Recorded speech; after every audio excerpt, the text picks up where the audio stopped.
At sa gitna ng galit at ngit-ngit na maraming Pilipino sa isyo ng pork barrel, nagpakawala ng mga hirit at patutsada si Senadora Miriam Defensor Santiago.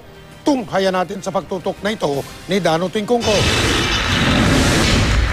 Sa halip na pick-up lines, mga banat sa kanya mga kabarong mambabatas sa mga hirit ni Senadora Miriam Defensor Santiago sa annual convention ng National Blood Coordinating Council. Pero bago ito, binanggit niya ang sakit niyang chronic fatigue syndrome, kaya raw hindi siya masyadong nakikita. Hindi ka ba naman magkasakit dyan sa kongreso na yan? Halos lahat dyan, mga walking dead yan eh. Ang kapal ng mga mukha.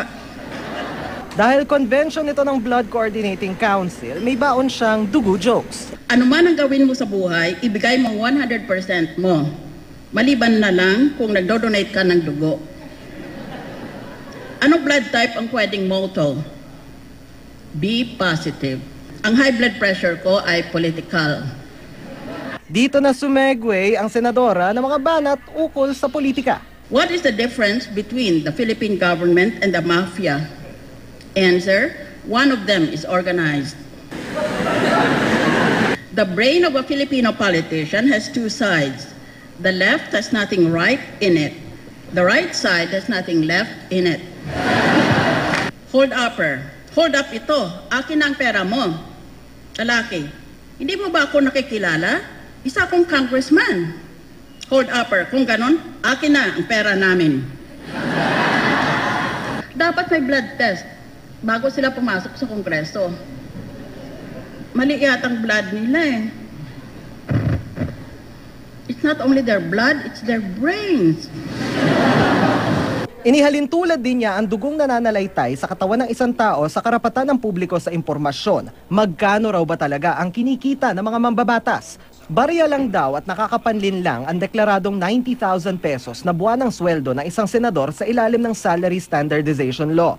Approximate total monthly income, 570.